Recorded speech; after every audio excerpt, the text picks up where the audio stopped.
bukan pendiri kami. Santo Agustinus itu meletakkan dasar aturan kehidupan dari berbagai macam ordo. Ordo Santo Agustinus sendiri punya, OSC sendiri memakai regula aturan hidup Santo Agustinus. Agustinus pernah berkata, puasa yang paling berat bukanlah menahan lapar dan haus. Puasa yang paling berat adalah apa?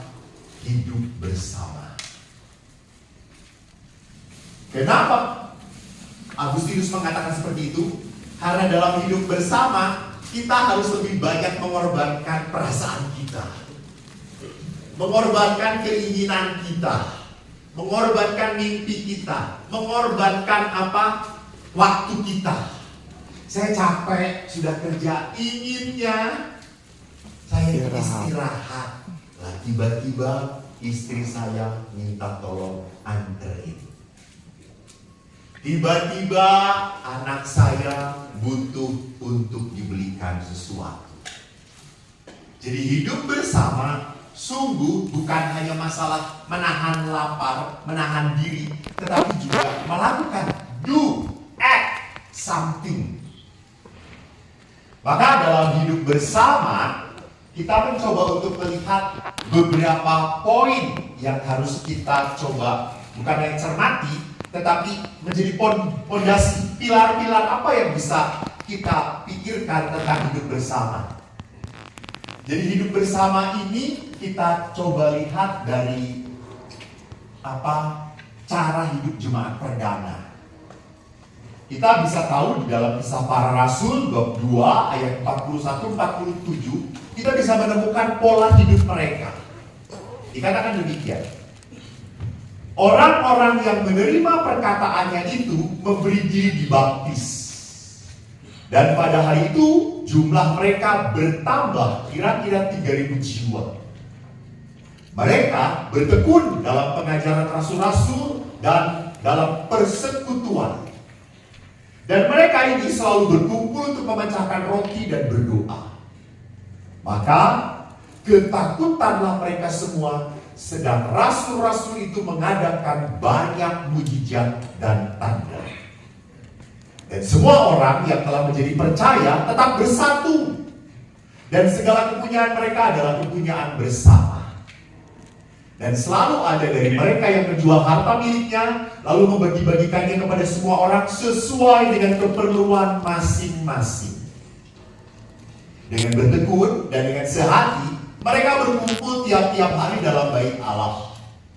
Mereka memecahkan roti di rumah masing-masing secara bergilir dan makan bersama-sama dengan gembira dan dengan tulus hati, sambil memuji Allah. Mereka disukai semua orang. Dan tiap-tiap hari Tuhan menambah jumlah mereka dengan orang yang diselamatkan. Demikianlah sabda Tuhan. Syukur kepada Allah. Saudaraku yang terkasih, kalau tadi kita lihat Rasul Paulus menceritakan tentang jemaat perdana, kita tuh harus tahu bahwa komunitas kecil dari Yesus adalah para rasul. Lalu para rasul itu membangun juga jemaat-jemaat. Dan inilah jemaat yang dibangun oleh para rasul, yaitu jemaat awal. Apa yang bisa kita lihat? Fondamen apa? Pilar-pilar apa? Yang begitu ditekankan dalam hidup berkomunitas mereka. Pertama, mereka itu bertekun dalam pengajaran rasul-rasul dan dalam persekutuan. Itu yang pertama. Jadi zaman jemaat perdana kita harus sadar belum ada Injil yang tertulis seperti sekarang ini. Ingat, itu semua baru beres di abad keberapa. Jadi di mereka yang muncul adalah apa? Tradisi lisan. Maka gereja Katolik tidak menghargai mendasarkan imannya dari tradisi tulisan saja, enggak. Kita juga dari ajaran gereja, tradisi lisan, tradisi-tradisi, dan akhirnya yang tertulis apa? Ya kitab suci. Jadi salah kalau dasar iman Katolik itu hanya bersumber dari kitab suci. Enggak. Kita dari tradisi-tradisi gereja dan juga dari apa? Dari ajaran-ajaran gereja. Tentunya ajaran gereja itu tidak muncul begitu saja. Enggak. Contoh, dogma-dogma tentang Maria. Tidak muncul begitu saja mengidekan, oh kayak gini. Dan. Itu sudah menjadi sebuah apa? Sudah menjadi the way of prayer-nya mereka. The way of faith-nya orang-orang itu. Jadi pada saat mereka melihat, oh ada jalan iman mereka ya. Lalu, apa namanya? Dogma itu membahasakan. Akhirnya dari cara mereka berdoa, dari cara mereka menghormati Maria. Oh Maria ini Bunda Allah. Oh Maria ini dikandung tanpa dosa. Jadi bukan pikirannya tiba-tiba cat gitu, dan. Itu muncul diolah dari tradisi yang muncul dari cara hidup gereja perdana. Kedua, mereka selalu berkumpul untuk memecahkan roti dan berdoa. Kita kenal sekarang sebagai apa? Ekaristi. Jadi pondasi yang kedua hidup komunitas mereka adalah apa? Ekaristi. Maka kita pun sama harus berpikir, kalau seorang prodiakon jarang ekaristi, lebih baik kita doakan saja. Bukan supaya cepat dipanggil Tuhan, jangan. Supaya bertobat, karena kalau dipanggil Tuhan dia belum layak, kasihan. Jadi ekaristi adalah pilar kedua dari hidup persekutuan. Ketiga adalah apa? Membagikan kepada semua orang. Artinya apa? Ada sharing. Jadi membagikan ini jangan hanya diterjemahkan sebagai materi saja. No. Mereka juga punya waktu bersama-sama dengan komunitas. Membagikan waktu mereka, membagikan tenaga mereka. Maka besok mungkin dia akan diperlihatkan kenapa gereja itu punya 4 pilar: diakonia, liturgia, kerigma, dan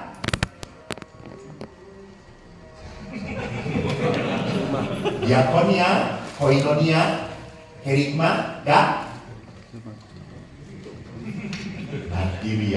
liturgia. Keempat, dengan gembira dan tulus hati. Itu maksudnya adalah suasana mereka, suasana hidup mereka.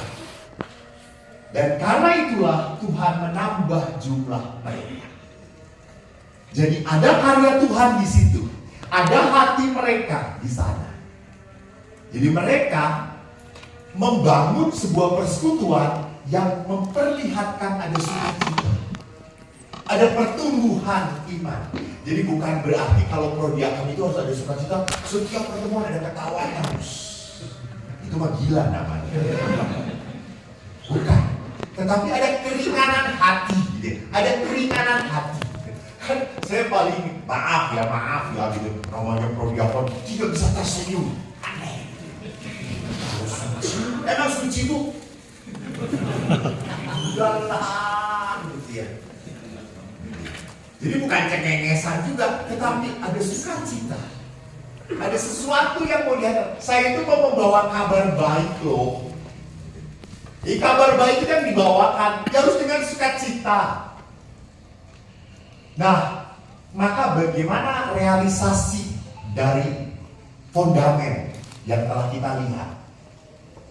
Pertama, di dalam hidup berkomunitas tentunya harus ada konstitusi. Tadi mereka zaman gereja perdana, mereka tekun setia pada ajaran siapa? Para rasul. Maka hidup komunitas harus ada konstitusinya, harus ada aturannya.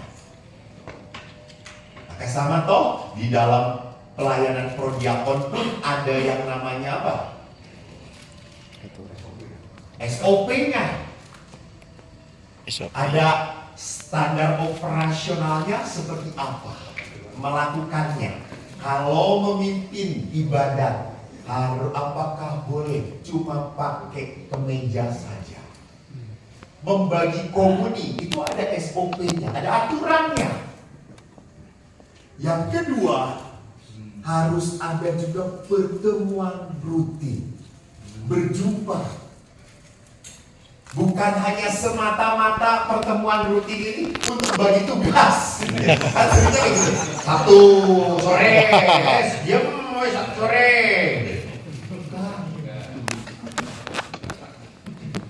Tapi ada juga pertemuan yang membuat kita merasa, yuk kita prodiakon yang punya hobi sama-sama ketemuan. Yuk kadang-kadang sharing iman. Yuk kadang-kadang prodiakon juga rosario bersama. Walaupun laki-laki. Untuk sharing itu kan. Gimana kamu? Biasa. Baik-baik aja gitu ya. Tapi kalau tidak menjadi sebuah kebiasaan, tidak bisa. Kita harus membentuk. Saya masih teringat angkatan saya cukup menjadi sebuah angkatan yang sangat memuaskan bagi kami. Kami itu dari 2 seminari, 1 seminari Perpindah, 2 seminari Cadas Hikmat. Kami masuk itu Monsinyur, Pastor Hendra, Magister Jenderal, Pastor Tarbit, lalu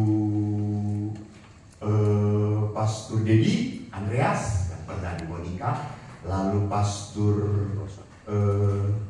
Pak aku lupa lagi, Tono, saya, lalu Pastor, sudah 6. Yang 3 itu keluar, kami 9. Tetapi dari 9 ini saya masih ingat kami selalu mempunyai kebiasaan apa? Setiap bulan kami ketemu dan sharing, ngobrol bareng, rekreasi bareng. Saya masih ingat kami semua bersembilan naik motor sampai ke Gunung Lawu Serta. Waktu frater.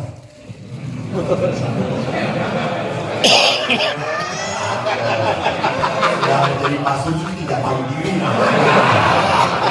Waktu frater.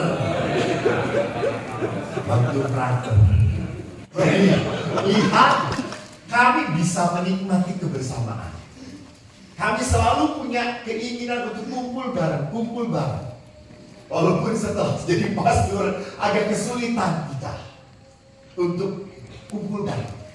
Tetapi waktu kumpul kami selalu sharing. Saya masih ingat waktu itu satu teman kami mau mengundurkan diri. Gara-gara apa? Dia ngomong bahwa saya tidak cocok dengan magister. Waktu itu frater. Lalu dia mengatakan magister kita tuh ini. Magister itu nggak benar. Dia sentimen dengan saya. Selalu saya disalahkan. Lalu kita bilang, menurut kami, kamu mau keluar bukan karena magister, kamu sudah jatuh cinta. Kita menegur. Kamu sedang jatuh cinta ya. Dan memang karena kita tahu, kamu sudah dekat dengan satu perempuan. Jangan menyalahkan pimpinan kita, jangan menyalahkan yang ajar kita. Akhirnya, ya sudah, tolong doakan saya ya, supaya saya keluar dengan tenang. Mantap. Dan akhirnya memang dia keluar, oke, that's your way of life. Dan waktu menikah, semua angkatan datang. Kami semua datang di pesta perkawinannya, di saat ekaristinya kita datang. Dan pastor pembimbing langsung setelah kita pulang dari resepsi ditanya kita, ada yang mau tertarik mengikuti dia? Lalu akhirnya pastor itu berkata, jangan jawab sekarang, renungkan. Karena kami merenungkan akhirnya ada 2 lagi yang tertarik.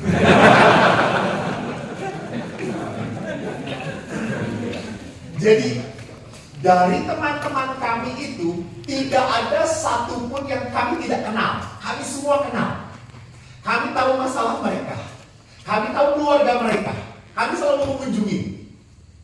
Saya itu kalau sudah, kita selalu tahu. Kalau kita mau makan apa? Makan bakmi. Pasti kita datang ke rumahnya Pastor Hendra. Ibunya tuh kalau kita datang selalu bakmi lagi. Kalau ke rumahnya masih nyuruh Anton selalu puyong hai. Misalnya itu. Ya betul. Ke rumah saya sayur bayam. Maka mereka jarang ke rumah saya.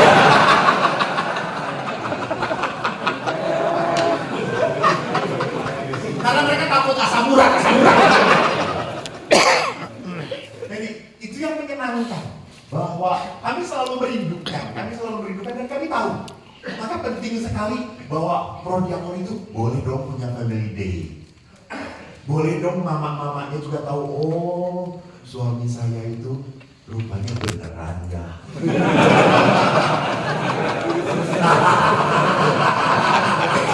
Pelayanannya nggak bohongan gitu ya. Jadi bahwa kita mengenal keluarga dari prodiakon yang lain, nggak salah sama sekali. Bahkan itu menjadi sesuatu keterbukaan. Sehingga suatu saat kalau kita tahu, oh teman kita sedang punya masalah, oke, jangan diberi tugas dulu. Dia pasti sedang membereskan masalah dia dahulu. Dia sedang ngurusin mamanya yang sedang sakit. Wow. Jadi bukan berarti kita nggak mau tahu, pokoknya kamu tugas. No. Jadi pertemuan ini akhirnya membuat kita saling terbuka, tahu dengan yang lain sedang punya masalah apa mereka. Yang ketiga adalah hidup doa, ekaristi. Seorang pelayan tidak akan pernah bisa dituntun oleh Roh Kudus kalau dia tidak pernah punya intimitas dengan Tuhan. Tidak punya kedekatan dengan Tuhan. Jangan hanya merasa puas dengan doa bersama, ekaristi bersama, ibadat bersama. Saya secara pribadi pun harus mempunyai waktu doa. Bapak-bapak, seringkali di rumah retret ini, saya kan sudah mulai retret anak-anak.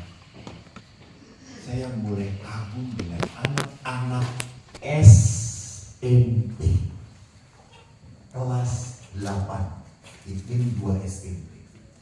Kemarin ada anak-anak malam asal di sini. Lalu mereka bawa kitab suci.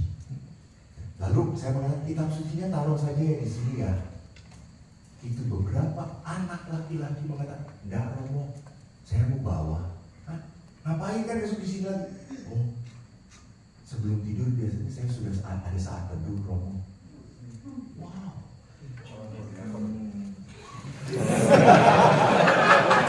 Itu yang menyedihkan dari saya.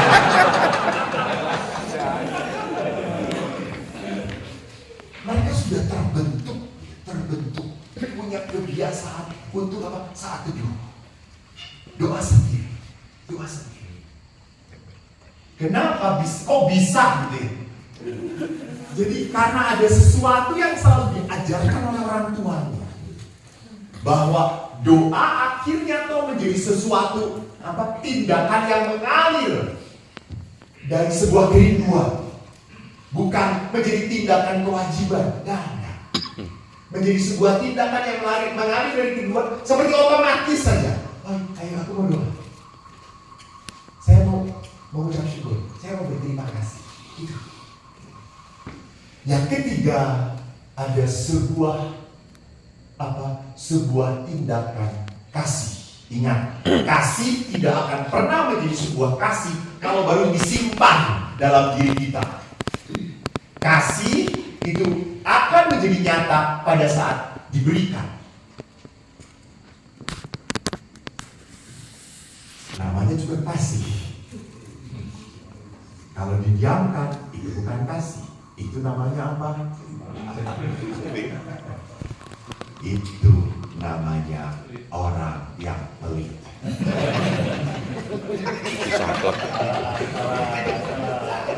Kalau yang namanya kasih itu, you must show it, tunjukkan, berikan. Maka tidak akan pernah doa menjadi sebuah kebenaran tanpa ada perbuatan. Doa selalu membuahkan perbuatan kasih. Dan kasih yang benar selalu harus mengalir dari doa. Dari kedekatan dengan Tuhan. Ini tuh tidak sesuatu yang berjalan otomatis. Di saat orang begitu benar doanya, maka dia akan mengalirkan sebuah tindakan kasih.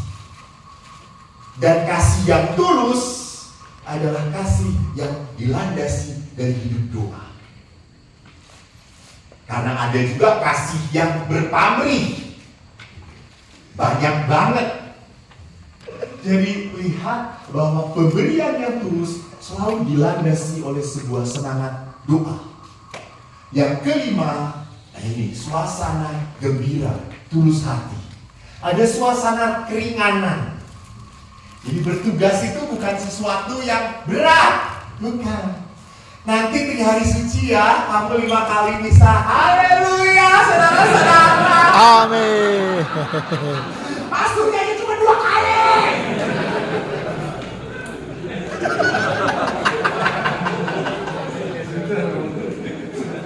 Betul loh?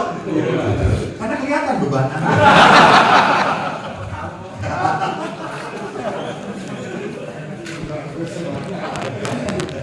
Jadi, ya betul. Tapi sekarang sudah gading sudah lepas sendiri toh? Belum. Yang gading masih gabung. Masih. Kalau begitu selamat bersuka cita. Loh, karena di sini ada perdiaman dari gading. Banyak. Lebih banyak. Memang alam sutra dari dulu nggak bisa tobat-tobat. Kena. Bisa.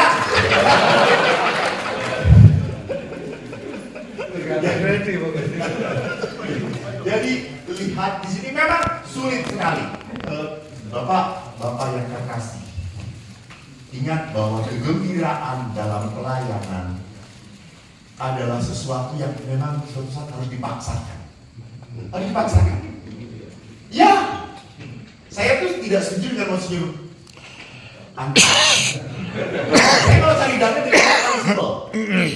Kenapa? Karena Monsinyur Anton selalu berkata, bapak-bapak, ingat, berilah dengan sukacita. Karena pemberian yang penuh sukacita itu akan berkenan pada Allah. Setelah dia selesai khotbah, saya, bapak-bapak, nggak perlu ada sukacita dan pemberian. Yang penting banyak.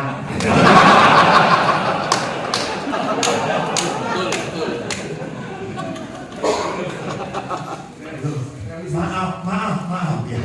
Saya tanya aja sama prodiakon. Emang kalau tugas saya kolektif? Agak ada. Ini dia nggak pernah kolektif.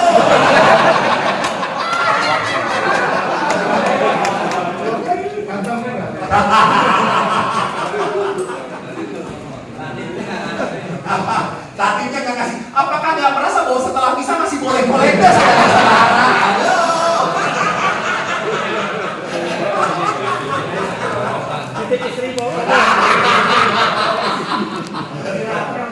Iya.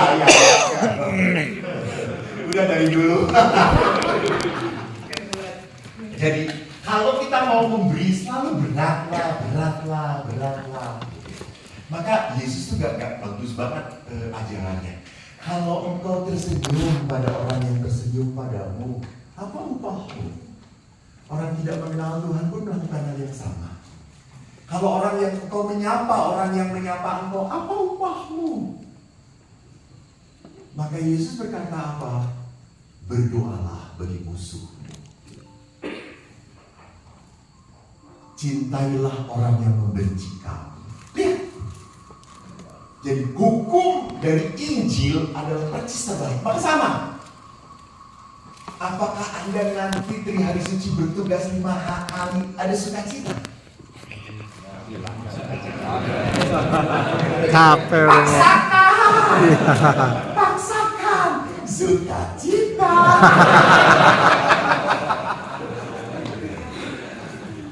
Karena kalau tidak menjadi sebuah pilihan untuk bersukacita, Anda akhirnya suka kesel. Jadi ingat bahwa sukacita itu adalah sebuah pilihan. Pilihan kehidupan. Bukan sesuatu begitu saja plak, dan. Bukan sesuatu yang langsung datang ke dalam hati kita. Nah, itu hadiah. Tapi sukacita adalah sebuah latihan batin. Latihan batin. Maka di dalam gereja, di dalam sebut pantang, itu di dalam pantang itu ada persis kata-kata dalam bahasa Latin yaitu agere kontra. Agere itu melakukan, kontra itu sebaliknya. Jadi agere kontra itu melakukan sebaliknya. Kalau saya inginnya di hari suci itu hanya melayani 2 kali aja, malah saya ngomong kepada ketua, saya 5 kali juga tidak apa-apa. Saya yakin itulah prodiakon Allah.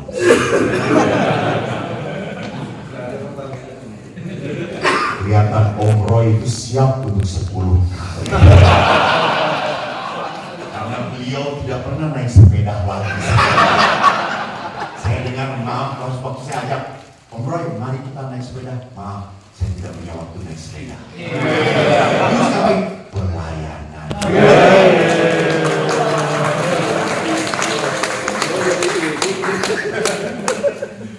Jadi saudaraku yang terkasih, lihat ajaran kontra adalah percis terbaru, dan itu menghasilkan apa? Sukacita.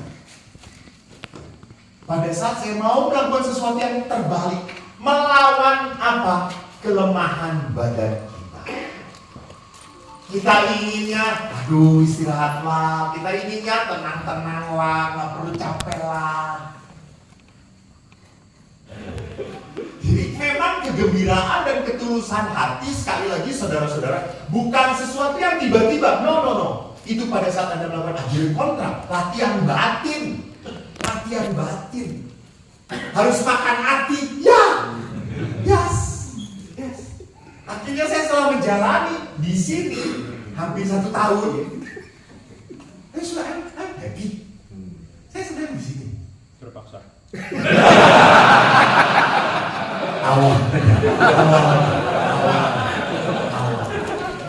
Awal. Pada kiri-kirian. Itu malah saya suka. Saya suka banget gitu ya. Saya senang adventure gitu. Saya keinginan saya. No. Kamu di sini. Ayo. Lalu setelah saya tinggal di sini, saya bahagia. Kenapa? Saya dikembalikan pola hidup saya sebagai rohani lagi. Saya dikembalikan. Saya doa di sini harus 3 kali dengan para karakter lagi. Hidup doa menjadi konsisten kembali di sini. Maka setelah 1,5 tahun, saya datang ke provinsial dan berkata, thank you. Panggilan saya terawat di sini. Kalau saya di Helena, pasti saya akan keluar dengan tante-tante.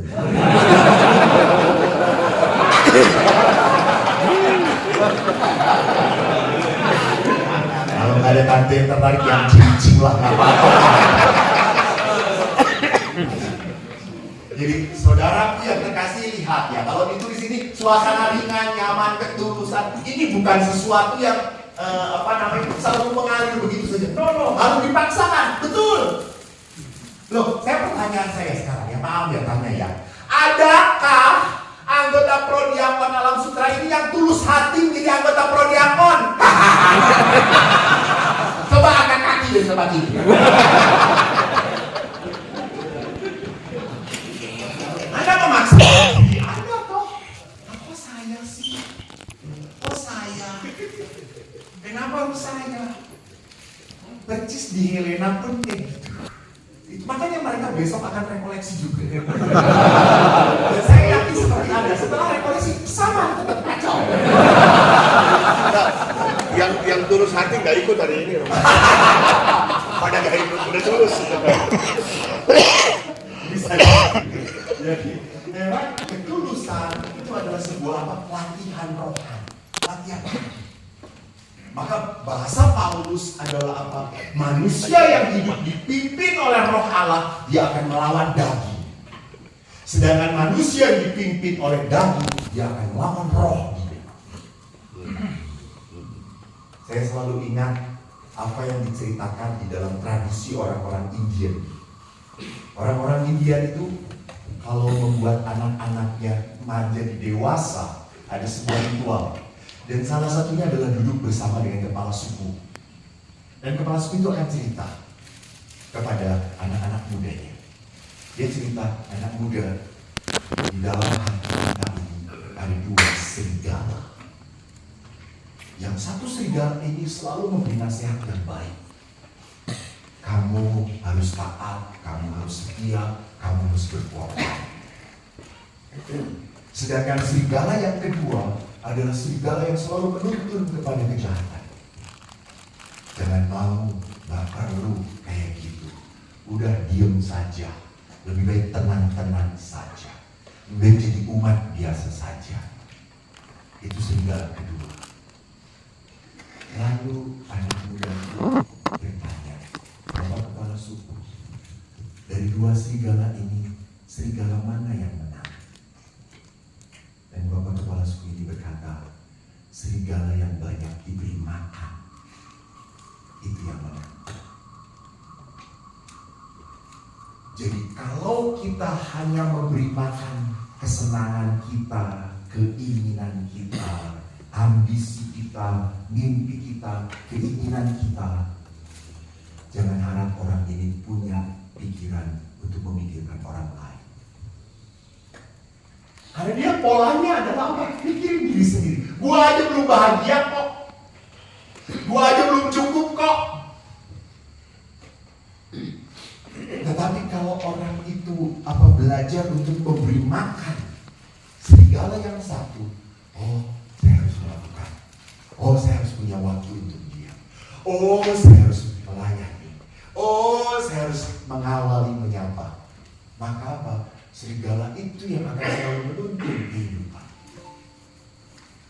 Tidak ada yang otomatis. Ini adalah sebuah apa? Latihan kehidupan. Maka sekali lagi kegembiraan itu adalah sesuatu latihan rohani. Dan yang keenam adalah apa? Kualitas kehidupan iman akan berkembang. Jadi Allah menambahkan jumlah bukan hanya masalah kuantitas orang, tetapi juga kualitas kehidupan kita. Kualitas kehidupan kita. Jadi kualitas kehidupan seseorang dilihat dari apa? Dilihat dari keberartian hidup dia. Meaningful. Dan meaningful itu akan didapatkan pada saat kita memberikan waktu kita, diri kita, perasaan kita, kehidupan kita untuk orang lain. Maka istilah Yesus, barang siapa yang mempertahankan hidupnya, jangan kehilangan hidupnya. Tetapi barang siapa yang memberikan hidupnya, dia akan mendapatkannya. That's di situ. Saya teringat ada seorang umat waktu di Elena meninggal dunia. Kebetulan wilayah tanggung jawab saya diminta misa di Oasis. Saya datang, saudara yang terkasih, yang datang cuma ketua lingkungan, keluarga, dan Romo Eko yang terhormat. Kasihan banget, kata saya ke ketua lingkungan, emang anggota lingkungan sama sekali gak peduli. Romo, kita juga tidak tahu bahwa dia Katolik.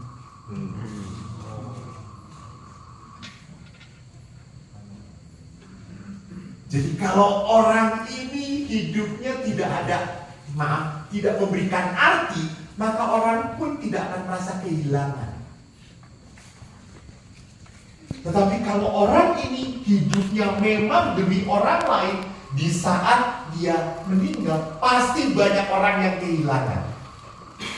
Jadi tolong malam ini Anda renungkan ya, kalau Anda meninggal banyak gak yang datang?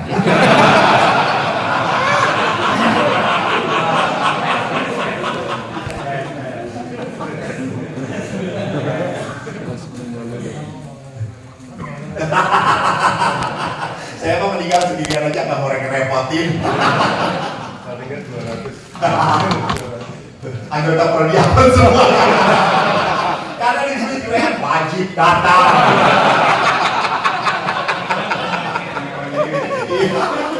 Tanda solidaritas. Ingat tuh, belum mati juga nanti gak didatangin. Bagaimana sikap hidup dari pribadi yang merusak kehidupan bersama? Kisah Rasul Paulus dalam surat jemaat kepada di Korintus pun Paulus menuliskan dari kisah yang bab 5 aja ya. Kita lihat. Ada seorang yang bernama Ananias. Ia beserta istrinya Safira menjual sebidang tanah.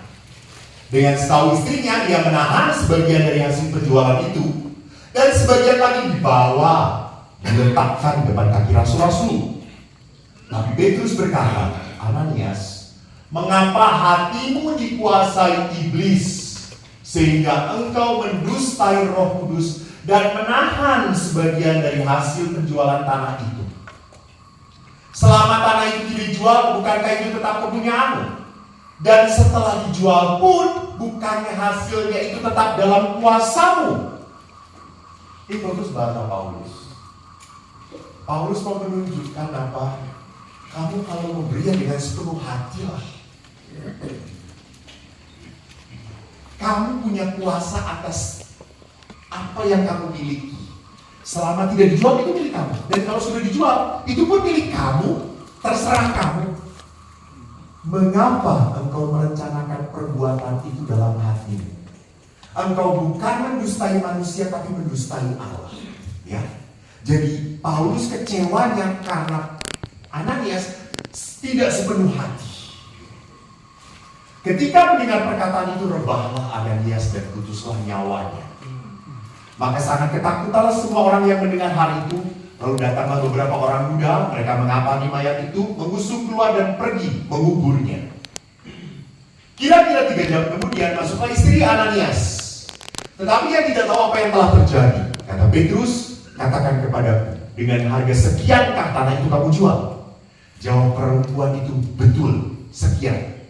Kata Petrus, mengapa kamu berdua bersepakat untuk mencobai Roh Tuhan? Lihat, orang-orang baru mengubur suamimu berdiri di depan pintu, dan mereka akan mengusung engkau keluar. Maka rebahlah perempuan itu seketika itu di depan kaki Petrus, dan putuslah nyawanya. Ketika orang-orang itu masuk, mereka mendapati dia sudah mati. Mereka pun mengusung keluar dan mengubur di samping suaminya. Maka sangat ketakutanlah seluruh jemaat dan semua orang yang mendengar hal itu. Jadi kebersamaan jemaat di saat ini, saya ingin perlihatkan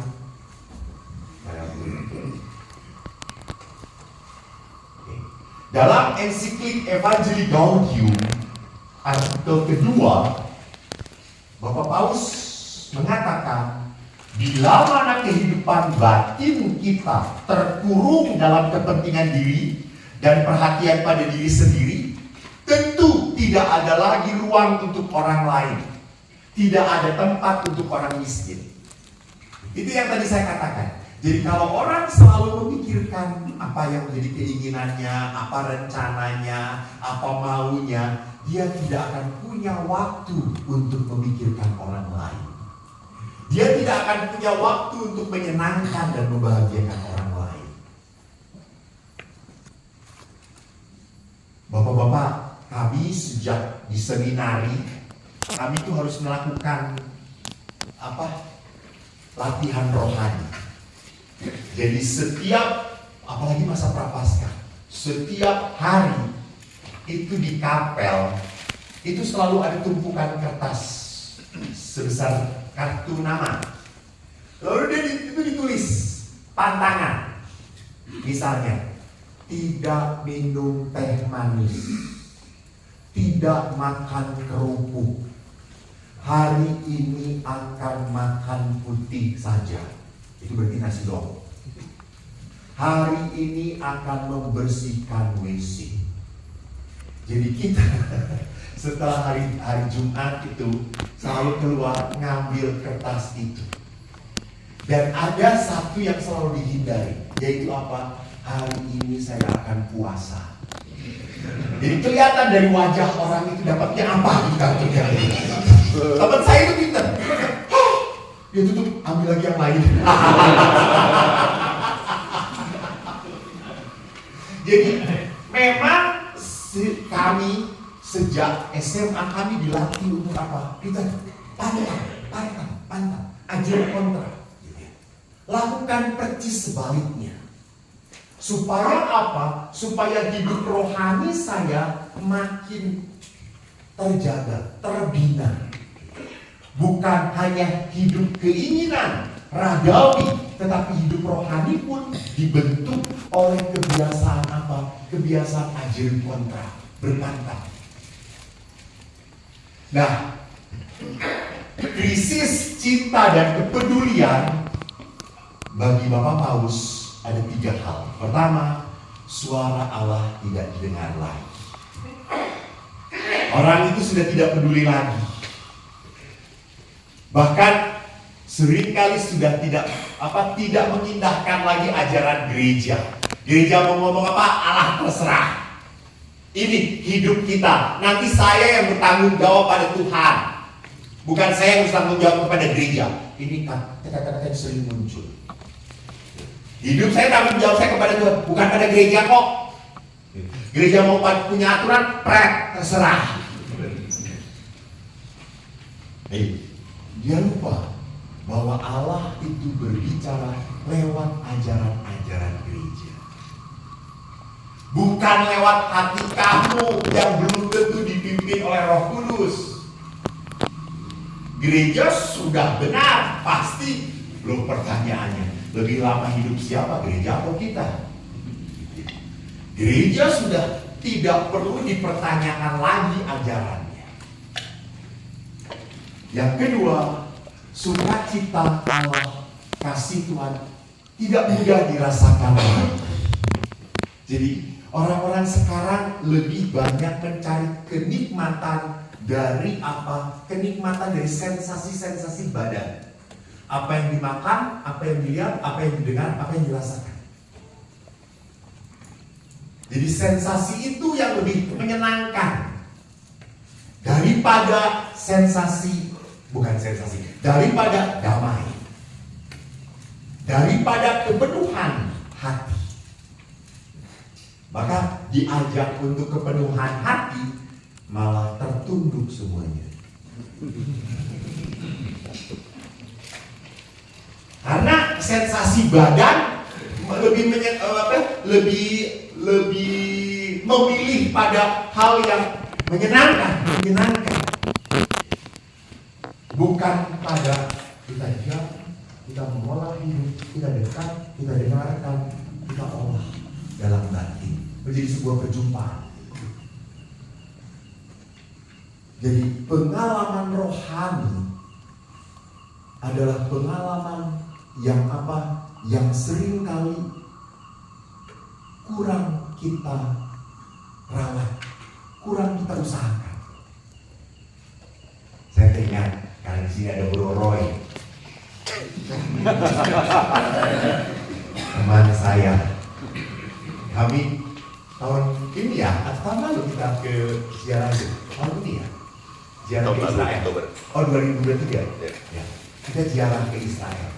Persis mendarat karena kita membawa Om Roy, perang terjadi.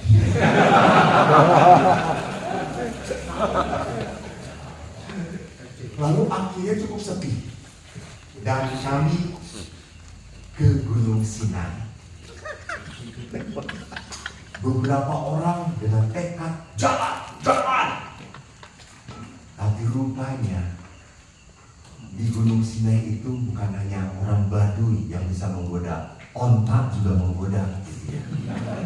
kita jalan, onta terus jalan di sebelah kita. Pasti gak kuat, pasti gak kuat. Dan saudara-saudara, ada Prodiakon Alam Sutra jatuh dalam godaan.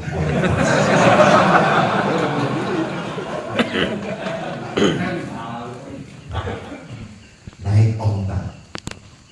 Lalu akhirnya kami sampai di Gunung Sinai. Itu selalu menjadi sebuah pengalaman yang indah bagi saya. Waktu ke Sinai pertama sepi, kedua ramai, banyak orang. Saya tidak terlalu touching. Kemarin sepi, cuma kelompok kita dan ada satu kelompok dari Amerika. Tapi kelompok kita yang lebih banyak. Dan pada saat itu saya betul-betul mengalami, kok tiba-tiba pada saat saya berdoa ada anugerah air mata. Kan saya memimpin doa kok, malu. Saya mau begini. Saya lihat Doroy sama. Oh ya sudah, Tuhan, thank you. Ada teman. Tapi apa yang saya mau katakan, bahwa ini pengalaman disentuh oleh Allah. Bukan masalah cengeng, bukan. Masalah bahwa kita membuka diri kita membuka hati kita, tiba-tiba ada damai, tiba-tiba ada sukacita, tiba-tiba ada letupan, thanks God. Itu seringkali kurang kita rawat dalam hidup rohani kita. Seringkali kita merawat hidup rohani yang apa? Yang tadi, motorik. Yang kayak robot. Salam Maria beberapa dosa tamu dan kecil apa dia terlalu ini. Santa Maria Bunda doa anak kami yang berdosa ini. Bapak kami yang berdosa. Motorik. Tapi tidak menjadi sebuah apa? Perjumpaan. Intimitas. Karena kalau intimitas itu ada rasa bahwa saya dicintai Allah. Tuhan, kau begitu dekat. Kau menyentuh saya, kau menyayangi saya, kau memberkati saya. Ini pengalaman rohani. Jadi hidup religius lebih penting daripada hidup beragama. Karena hidup beragama itu hanya semata-mata kita melakukan aturan mainnya. Tapi kalau religiositas itu adalah sebuah apa? Pengalaman iman, pengalaman batin, pengalaman rohani, pengalaman kedekatan dengan Allah. Pengalaman bersentuhan. Seperti Musa berhadapan muka dengan Allah. Maka Musa berubah rupa. Seperti Petrus, Yakobus, dan Yohanes pada saat melihat Yesus bersama siapa? Siapa? Musa dan Elia. Mereka sampai ngomong, kalau boleh kita dirikan 3 tenda. Ada sukacita di situ, ada kebetahan di situ. Jadi itu seringkali sudah kita lupakan dalam hidup rohani kita. Ketiga, maka pada saat hidup rohani menjadi sebuah hidup rohani yang rutinitas tanpa ada sebuah intimitas, maka keinginan berbuat baik pun hilang dari batin manusia. Keinginan untuk berkorban pun hilang. Tidak muncul karena tidak digerakkan oleh roh. Surat Rasul Paulus kepada jemaat di Filipi dikatakan apa? Hendaklah kamu sehati sepikir dalam satu kasih, satu jiwa, satu tujuan, dengan tidak mencari kepentingan sendiri atau puji-pujian yang sia-sia. Sebaliknya, hendaklah dengan rendah hati seorang menganggap yang lain lebih utama daripada dirinya sendiri. Paulus memperlihatkan apa? Paulus memperlihatkan bahwa hidup dalam Kristus itu menjadikan orang itu menomorsatukan orang lain daripada dirinya. Maka dia di dalam kasih sejati kita bisa lihat Rasul Paulus memperlihatkan apa itu kasih. Kasih itu sabar, murah hati, Dari semua ini, saya ingin perlihatkan yang dituliskan di Amoris Laetitia ya. Itu adalah tulisan Bapak Paus Fransiskus Girolamo. Iya ya. Oke, 3.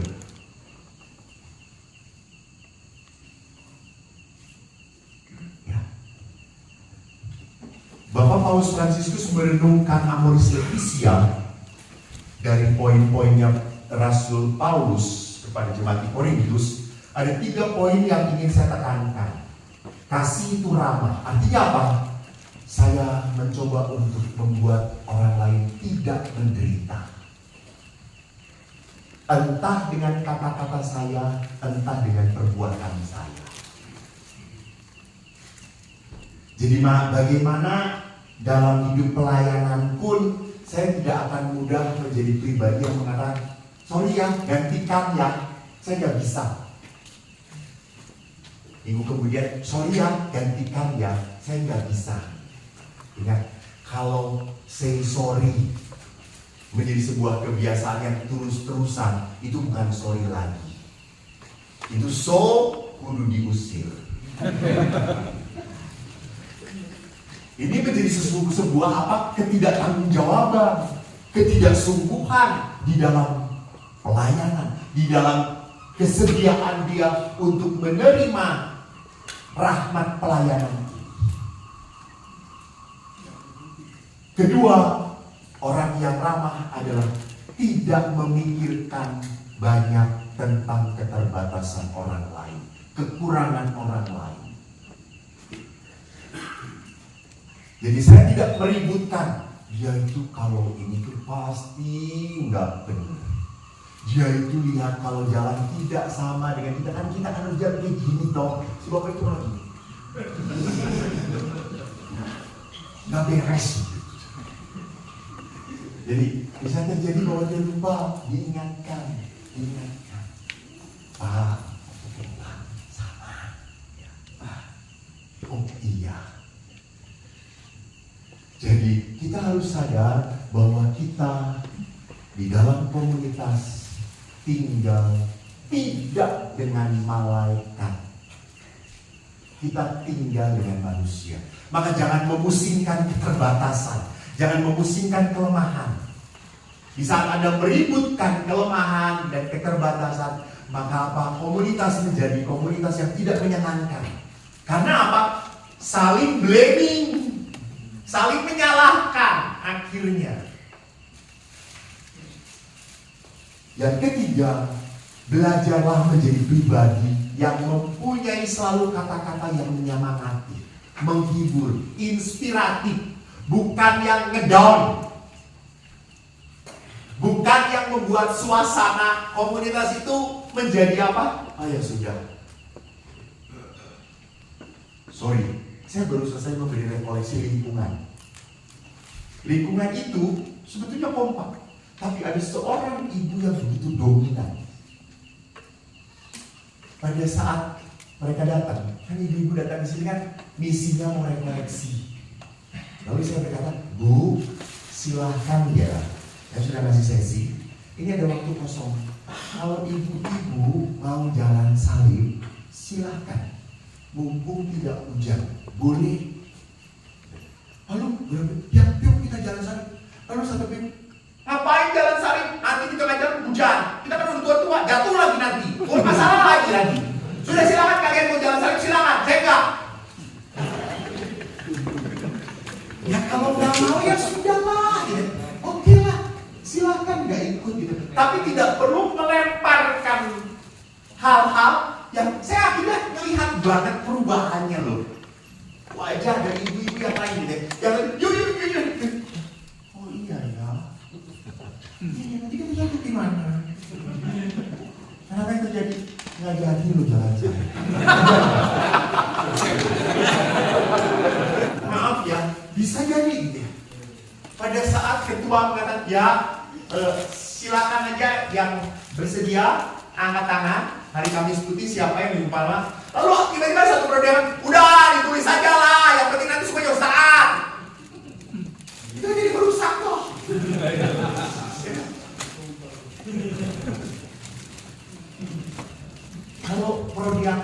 ketuanya mau, kalau Bapak mau itu, ya lebih baik toh, lebih enak toh, gitu ya. Daripada saya tidak menanyakan rencana Anda, kemampuan Anda, kemauan Anda. It's good. Nah kalau Anda mengatakan, sudah saya mengikutin aja lah, mau ditulis jam kapanpun, jam berapa pun, mah bisa, ya sudah, berarti Anda no problem. Nges cicing. Daripada disunyi pae.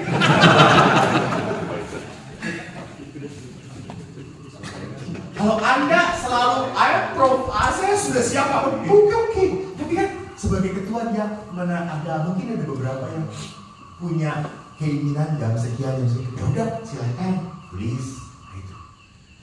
Jadi orang belajarlah untuk punya hati yang ramah, mempunyai semangat untuk selalu menyemangati, selalu memberikan hal positif, selalu membuat melekatkan komunitas, melengketkan komunitas, bukan memecahkan komunitas.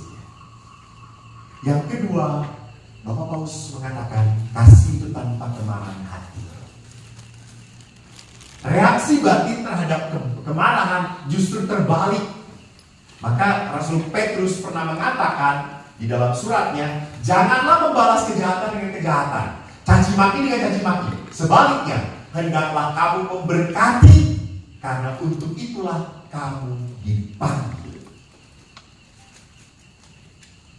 Jadi saya dipanggil untuk memberkati supaya apa? Memperoleh berkat. Maka Petrus mengingatkan, jika kita marah, kita harus belajar untuk menahan diri. Jadi memberkati, Bapak Paus mengatakan, berkatilah dengan tulus. Harapkan yang baik bagi orang lain. Minta Allah untuk membebaskan dan menyembuhkan orang itu. Saya teringat suatu hari kami itu harus berhadapan. Kan paling sulit itu bukan berhadapan dengan umat, paling sulit itu berhadapan dengan sama pastor. Karena namanya juga pastor, pasti susah diatur.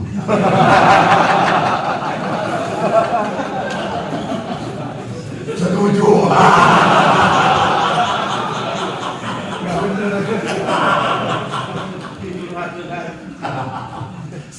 Saya kan di dewan, di dewan.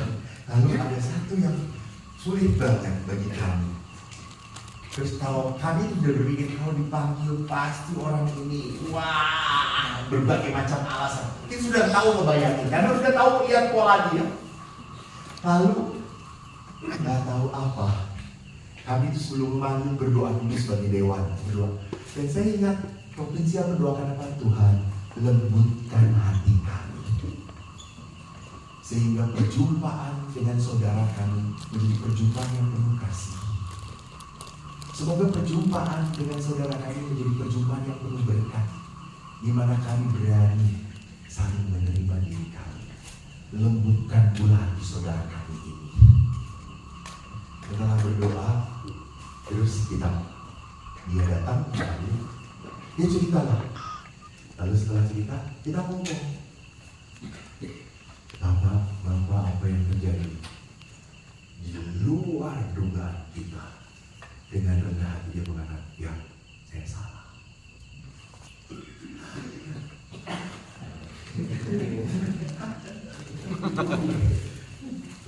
Justru karena dia mengatakan, kami akhirnya apa? Kami pun lembut. Kami pun tadi dia sudah masuk ini tuh, oke, kita beri kesempatan lagi. Dan menjadi baik sekarang. Menjadi baik. Jadi pada saat sebelum Anda marah, ucapkan dulu Pak, salam Maria. Masih marah, rosario. Pasti Anda keburu tidur.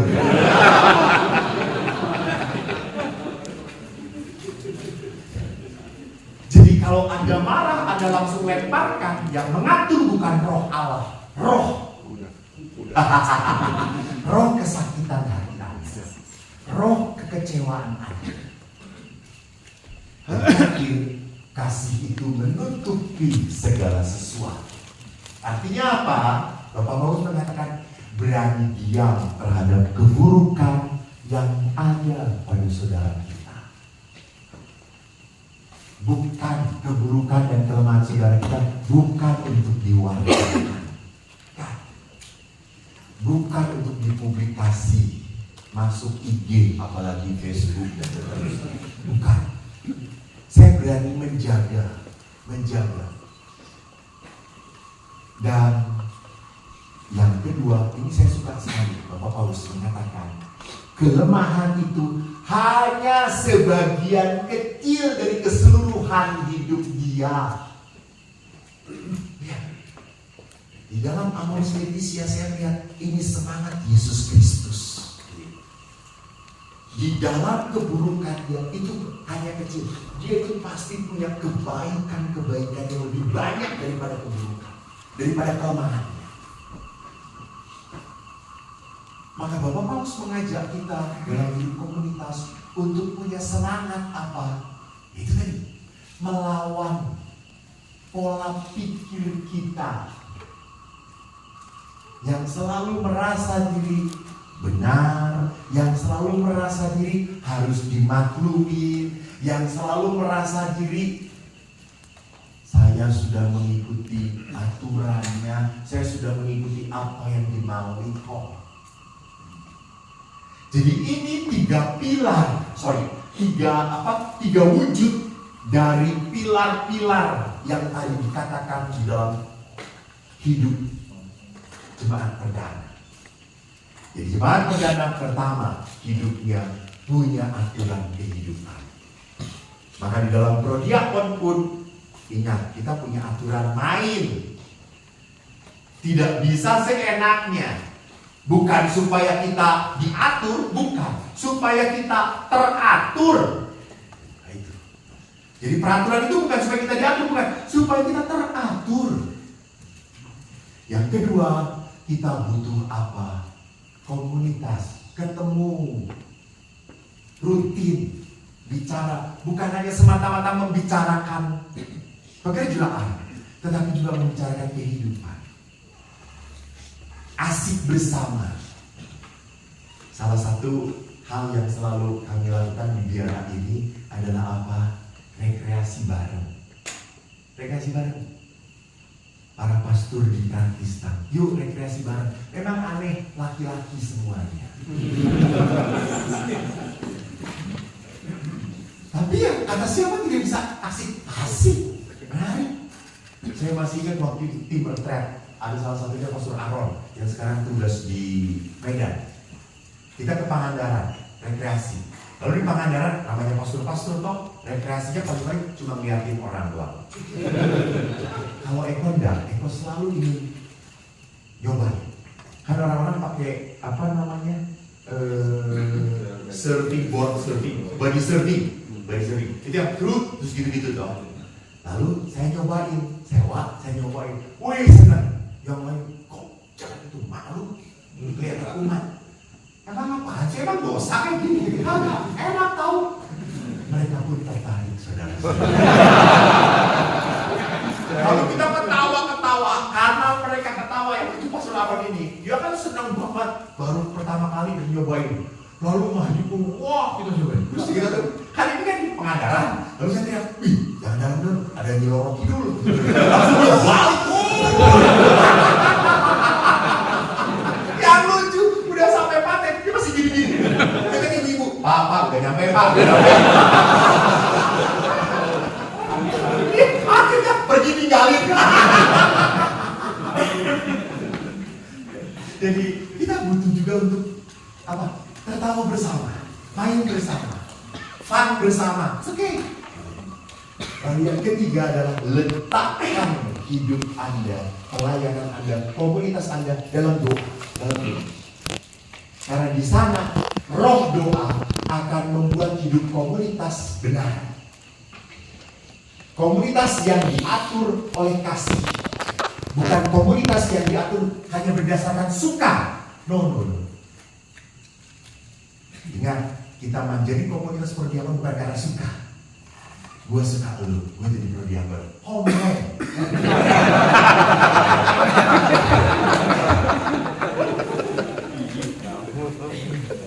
Jadi komunitas kita tidak berdasarkan suka, komunitas kita berdasarkan kasih. Maka kasih itu hanya mengalir dari apa? Doa.